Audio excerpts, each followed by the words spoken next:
Good afternoon students. आज हम आपका बीएससी फाइनल की जो सेकंड यूनिट है, आपका पेपर है सॉलिड स्टेट फिजिक्स, उसका काफ़ी इम्पोर्टेंट टॉपिक है बच्चों, crystal planes and Miller indices. तो बच्चों मिलर इंडिसेस को समझने से पहले आपको ये पता होना चाहिए कि क्रिस्टल प्लेन्स क्या होते हैं। कोई भी बच्चों सॉलिड्स है, सॉलिड आपका क्रिस्टलाइन सॉलिड है, उसी को हम क्या बोलते हैं, उसका एक पार्ट उठा सकते हो आप, क्रिस्टल बोल सकते हो आप। अब क्रिस्टल कैसे बनता है वो आपको पता है। एक लैटिस होता है, लैटिस के अंदर आपके रेगुलरली अरेंज्ड पॉइंट्स होते हैं, रेगुलरली भी होते हैं और बच्चों वो पीरियोडिक भी होते हैं। तो वहाँ से आपको क्या मिलता है कि उनको जब आप सभी को जोड़ देते तो एक क्रिस्टल मिल जाता है। अब उस क्रिस्टल के अंदर बच्चों बहुत सारे प्लेन्स होते हैं और उन प्लेन्स की डिफरेंट प्लेन्स होते हैं और हर प्लेन की डिफरेंट डायरेक्शन में जो प्रॉपर्टीज होती हैं वो डिफरेंट होती हैं बच्चों। तो उन प्लेन्स की डायरेक्शन को पता करने के लिए, उनकी ओरिएंटेशन को पता करने के लिए जो आपका एक बहुत कॉम्प्लेक्स सिस्टम होता है, उसको आसान बनाने के लिए हमें क्या है, मिलर इंडिसेस की ज़रूरत पड़ती है। तो उसको पढ़ने से पहले एक बार आप ये देख लो बच्चों कि सबसे पहले क्रिस्टल प्लेन्स होते क्या हैं। हमने यहाँ पे एक्स वाई जेड कोई भी तीन हमने क्या ली हैं, कोऑर्डिनेट एक्सिस ली हैं, एक्स वाई जेड। तो सबसे पहले बच्चों हम देखते हैं कि 100 प्लेन क्या होगा। तो ये जो आपका फर्स्ट फिगर आपको दिखाई दे रहा है, एक क्यूब बनाया है मैंने, इसके अंदर एक्स एक्सिस है, वाई है और जेड है। अब ये 100 का मतलब क्या है बच्चे कि अलोंग एक्स एक्सिस जो इसका इंटरसेप्ट होगा, जो एक्स एक्सिस को कट करेगा, वो उसका मैग्नीट्यूड क्या है, आप 1 मान सकते हो। और अलोंग वाई क्या है 0 और अलोंग जेड क्या है बच्चों 0। ठीक है।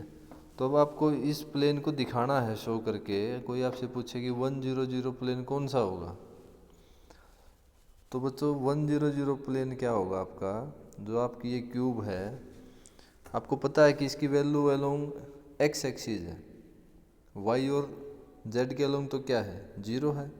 तो आपको एक प्लेन मिलेगा जो सिर्फ जिसकी वैल्यू सिर्फ आपकी एक्स एक्सिस के अलोंग होगी। तो बच्चों जो एक क्यूब देख रहे हो, मैंने इसको पेन से थोड़ा सा वो अलग शो करने की कोशिश की है। तो ये प्लेन कौन सा होगा, जिस रूम में मान लिया आप बैठे हो, तो उस रूम की आप 3 एक्सिस बना लो, जैसे मैंने बनाई है एक्स वाई और जेड। तो उस क्यूब की जो एक्स एक्सिस है बच्चों, उसके अलोंग आप चलो, और जो आपके सामने मान सकते हो या पीछे मान सकते हो, जो दीवार आएगी आपकी, वो प्लेन आपका क्या होगा, जो पूरी दीवार होगी उस रूम की, वो आपका 100 प्लेन होगा बच्चों। ठीक है। इसके बाद आता है 110। 110 का मतलब क्या है बच्चों कि जो हमारी वैल्यू है वो 2 एक्सिस के अलोंग है, यानी कि अलोंग एक्स एक्सिस भी हमारे पास कोई इंटरसेप्ट है, अलोंग वाई भी है, लेकिन अलोंग जेड क्या है बच्चों 0 है। तो अलोंग जेड 0 है तो उस साइड तो हमें जाना ही नहीं। तो ऐसे ही देखो एक क्यूब बनाई है, इस क्यूब के अंदर एक्स एक्सिस पे हमने 1 पे मार्क कर लिया, वाई पे भी क्या कर लिया 1 पे मार्क कर लिया, और उन पॉइंट्स को क्या किया हमने मिला दिया। तो आपके पास क्या मिला, एक 110 प्लेन मिला। ये प्लेन कैसे होगा बच्चों, प्रैक्टिकली इसको देखोगे तो आप जिस रूम में बैठे हो ना, उस रूम के अंदर आप डायगनली आप जो बीचों बीच है ना, आमने सामने के जो आपके कोने हैं, लंबे वाले, नहीं लंबे तो नहीं कह सकते, क्यूब की सारी साइड्स बराबर होती हैं, आप ये कह सकते हो उसके बीचों बीच एक दीवार निकाल दो आप, उस रूम के बिल्कुल बीचों बीच। उस रूम को आप 2 हिस्सों में बांट दो, डायगनली दीवार निकालनी है आपको। ऐसे नहीं कि कोई एक फेस लिया और उससे चले और बीचों बीच दीवार खड़ी कर दी, डायगनली। तो जो आपको वो एक दीवार आएगी वो क्या है आपका 110 प्लेन हो जाएगा। इसके बाद आता है बच्चों आपका one plane. One one one plane का मतलब क्या है बच्चों, आप एक्स के अलोंग वन पे कट करो, वाई के अलोंग वन पे कट करो और जेड के अलोंग वन पे कट करो और तीनों पॉइंट्स को आप आपस में कनेक्ट कर दो तो आपको एक ट्रायंगल टाइप प्लेन मिलेगा। यानी कि उस रूम के अंदर एक जो प्लेन आएगा वो ट्रायंगुलर टाइप प्लेन होगा आपका। जहाँ आप बैठे हो उसके सामने वाला जो कोना होगा, ऊपर वाला कोना, वो जेड हो गया आपका। एक कोना बैठे हो आपके राइट हैंड साइड में, एक्स वाला हो गया। और दूसरी साइड आप उसको क्या मान सकते हो, जो आपके सामने राइट हैंड की साइड है वो आपका वाई वाला हो गया। इन तीनों को आप कनेक्ट करोगे तो आपको एक प्लेन मिलेगा जो फिगर में शो किया गया है। अब बच्चों ये तो थे हमारे डायरेक्ट 1 0 0 1 1 0 1 1 1 प्लेन। कई बार आपको ऐसा भी मिलेगा कि 1 के ऊपर बार लगा देते हैं। 1 के ऊपर क्या लगा देते हैं, बार। उस बार का मतलब होता है बच्चों x की जितनी वैल्यू पॉजिटिव के अलोंग थी, अब हमें x की उतनी ही वैल्यू नेगेटिव लेनी है। तो ये जो प्लेन हमने पहली फिगर में दिखाया है, ये क्यूब आपकी फिर सारी इसी सिस्टम के दूसरी साइड बनेगी बच्चों जाके, और ऐसे ही प्लेन आ जाएगा पीछे इसके। नेगेटिव x के अलोंग आप क्यूब बनाओगे तो उसका पीछे वाला पोर्शन होगा वो 1 बार 0 0 हो जाएगा। सिमिलरली बच्चों आपका 1 1 0 हो जाएगा, ऐसे ही 1 1 1 हो जाएगा। तो ये थे हमारे बच्चों कुछ क्रिस्टल प्लेन्स। अच्छा, जिसके अलोंग जिसकी वैल्यू 0 दी है ना बच्चों, 0 आपको पता है जो ओरिजिन है उसका, तो मतलब तो उस साइड आपको ध्यान रखना है कि इंटरसेप्ट नहीं लेना है, वो ओरिजिन ही है। ठीक है। तो इसके बाद आता है बच्चों आपका मिलर इंडिसेस। तो मिलर इंडिसेस बच्चों मैंने बताया था आपका लैटिस होता है, उसके अंदर अलग अलग डायरेक्शन होती हैं, अलग अलग प्लेन्स होते हैं। तो हर डायरेक्शन में हर प्लेन की प्रॉपर्टीज अलग होती हैं। अब क्रिस्टल का जो स्ट्रक्चर है बच्चों उसमें बहुत सारे प्लेन्स होते हैं, तो कोई प्लेन किसी डायरेक्शन में है, कोई किसी डायरेक्शन में है। सेट ऑफ पैरेलल प्लेन्स होते हैं। अब सेट ऑफ पैरेलल प्लेन्स को कैसे समझोगे बच्चों, जैसे आपके पास बुक होती है ना, कोई मोटी सी बुक ले लो आप, तो वो बुक क्या है आपका, एक क्यूब है। बुक क्या है आपकी, बुक की लेंथ भी है, ब्रेड्थ भी है और कुछ ना कुछ हाइट भी है। मान लिया आइडियल क्यूब तो नहीं है, लेकिन हम एग्जाम्पल दे के इसको समझ सकते हैं बस थोड़ा सा प्रैक्टिकली। तो बच्चों उस बुक के अंदर क्या है, बहुत सारे पेज हैं। तो हर पेज क्या है बच्चों, क्रिस्टल के विद रिस्पेक्ट आप देखोगे तो हर पेज एक प्लेन को शो कर रहा है। तो ऐसे ही उस पेज के पैरेलल अगला पेज है, उसके पैरेलल अगला पेज है। इस तरह से क्रिस्टल के अंदर पूरा आपका सेट ऑफ पैरेलल प्लेन्स होता है। तो ये तो बच्चों एक डायरेक्शन में हो गया। ऐसे ही प्लेन दूसरी डायरेक्शन में मिलेगा, तो उस दूसरी डायरेक्शन में जो प्लेन होगा बच्चों उसकी प्रॉपर्टीज फिर अलग होंगी। तो क्या है, क्रिस्टल का क्या है, एक बहुत ही बच्चों कॉम्प्लेक्स सिस्टम आपका होता है। तो उस कॉम्प्लेक्स सिस्टम को थोड़ा सा इजी करने के लिए क्या है, एक मिलर नाम के आपके साइंटिस्ट हुए, तो उन्होंने ये कुछ एक प्रोसेस बताया कि मिलर इंडिसेस कैसे फाइंड आउट करने हैं। तो देखो, सबसे पहले हमने एक्स वाई जेड कोई भी एक सिस्टम ले लिया, 3 कोऑर्डिनेट सिस्टम।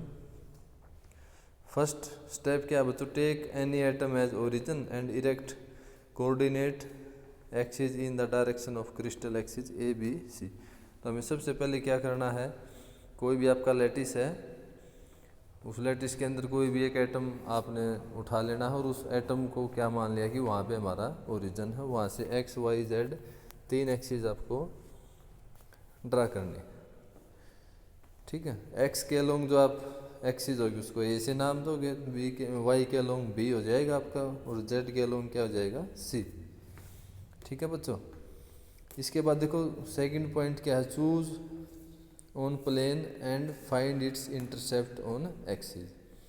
दूसरे पॉइंट में हमें क्या करना है बच्चों, इंटरसेप्ट फाइंड करने हैं हमें एक्सिस पे, कि जो एक्स के अलोंग कितने पे जाके आपका काटेगा वो एक्स एक्सिस को, तो वो आपको वैल्यू फाइंड आउट करनी है। थर्ड पॉइंट पे क्या है बच्चों, take reciprocal of these numbers.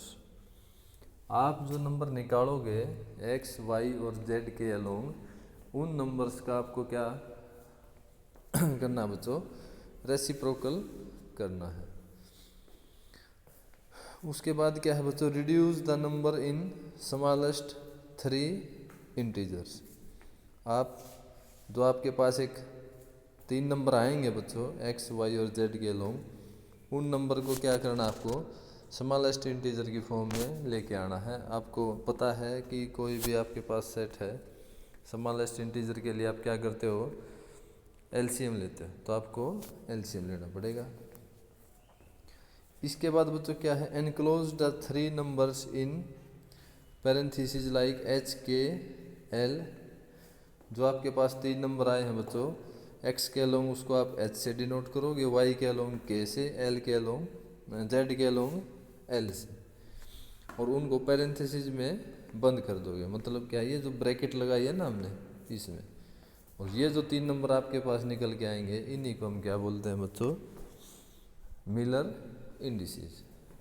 ये ब्रैकेट जरूर लगानी है बच्चों, जब तक ब्रैकेट नहीं लगाओगे तो हम इसको ये नहीं मानेंगे कि ये मिलर इंडिसेस है। ठीक है, वैसे बगैर ब्रैकेट तो हम क्या मान लेंगे, इनको सीधा इंटरसेप्ट मान लेंगे। तो आपको ये मिलर इंडिसेस मिल जाएंगे, कोई सिंगल प्लेन या set of parallel planes. Set of parallel planes मैंने बताया था कैसे होता है। अब इसी चीज़ को बच्चों देखो एग्जाम्पल लेके समझाया है, तो थोड़ा सा देखते हैं। अब हमने एक फिगर बनाया है, इसके अंदर क्या है, एक्स के अलोंग जो वैल्यू है, इंटरसेप्ट हो आपका 3 है, वाई एक्सिस के अलोंग आप देख रहे हो 2 पे कट कर रहा है, वो जेड के अलोंग कहाँ कट कर रहा है, 2 पे। तो सबसे पहला पॉइंट आप देखो बच्चों, सबसे पहले पॉइंट में हमने क्या लिया है, ए बी सी के अलोंग हमने इंटरसेप्ट लिए हैं। तो ए का मतलब एक्स के अलोंग क्या है, 3a है हमारा, वाई के अलोंग 2b, क्योंकि 2 पे कट कर रहा है, और एक्सिस कौन सी है, वो क्रिस्टल एक्सिस b है, तो इसलिए उसको 2b लिख लिया। और जेड के अलोंग 2c। नेक्स्ट स्टेप में क्या करना, आपको वो नंबर देखने हैं बच्चों कौन कौन से होंगे जहाँ जहाँ इंटरसेप्ट कर रहा है। तो देखो एक्स पे 3 पे कर रहा है, वाई पे 2 पे, और जेड पे 2 पे, तो हमने तीनों नंबर लिख लिए। ये बच्चों जो ब्रैकेट लगाई है ना, गलती से लग गई है, ये ब्रैकेट नहीं लगानी है अभी आपको, ये गलती से लग गई है मेरे से, आपको नहीं लगानी ये। तो जो आपके 3 नंबर हैं कौन से हो गए बच्चों, 3 2 2, यानी कि 3 2 2। अब थर्ड पॉइंट जो आता है उसमें देखो, take reciprocal of this number. अब आपको क्या करना है, इन 3 नंबर का रेसिप्रोकल करना है। तो रेसिप्रोकल करोगे तो बच्चों आपको पता है कि ये 1/3 1/2 और 1/2 आ जाएगा। ठीक है बच्चों, इससे नेक्स्ट पॉइंट में क्या है, reduce them in smallest integers.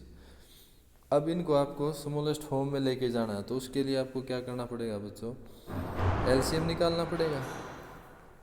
तो 3 2 2 का एलसीएम आपको पता है कितना आएगा, 3 2 2, इसका एलसीएम आ जाएगा 6। तो यहाँ से इसको रिड्यूस फॉर्म में आप लिखोगे तो क्या आ जाएगी आपके पास वैल्यू, 2 3 3। यहाँ भी बच्चों ब्रैकेट नहीं लगानी है अभी, ये ब्रैकेट जो है ये गलती से लग गई है। इसके बाद आपको देखो 3 नंबर मिल गए आपको, 2 3 3। लास्ट पॉइंट में क्या है, enclose the 3 number in parenthesis. अब आपको क्या करना है बच्चों, ये ब्रैकेट लगा देनी है। तो यहाँ पे हमें जो 2 3 3 का एक सेट जो ये नंबर मिला है बच्चों, इन्हीं नंबर्स को हम क्या बोलते हैं, मिलर इंडिसेस। और ये मिलर इंडिसेस किसी एक प्लेन या सेट ऑफ प्लेन्स के ओरिएंटेशन और जो डायरेक्शन है उसकी हमें फुली इंफॉर्मेशन देते हैं। तो बच्चों ये था आपका टॉपिक मिलर इंडिसेस। अब बच्चों कोई न्यूमेरिकल आ जाए तो उसमें अगर वो मिलर इंडिसेस देता है आपको, तो आपको जो वैल्यू इंटरसेप्ट की वैल्यू अगर आप निकालोगे तो आपको यहाँ से मान लिया वो 233 दे देता है ब्रैकेट में, तो आपको जो वैल्यू यूज करनी है ना बच्चों, वो इनका जो प्रोसेस हमने किया ये उल्टा चल के फिर इसको यूज करना, ठीक है ना। हाँ अगर इंटरसेप्ट देता है तो कोई दिक्कत नहीं। वो मिलर इंडिसेस देता है, आपको प्लेन बनाना है। मिलर इंडिसेस में मान लिया इसने 230 दे दिया बच्चों, तो 230 का मतलब क्या है, आप 30 का क्या करोगे, रेसिप्रोकल, यानी कि 1/0 करोगे। अब आपको पता है कि 1/0 की वैल्यू क्या होती है, इन्फिनिटी। तो इसका मतलब जो इंटरसेप्ट रहेंगे आपके ऐसे ही 3 का 1/3 और 2 का 1/2, तो आपको वही वैल्यू यूज करनी है, तो आपके पास क्या है, प्लेन आ जाए। तो बच्चों ये आपका टॉपिक था Miller indices. Please do it for your exam. Thank you, my self Jasmer.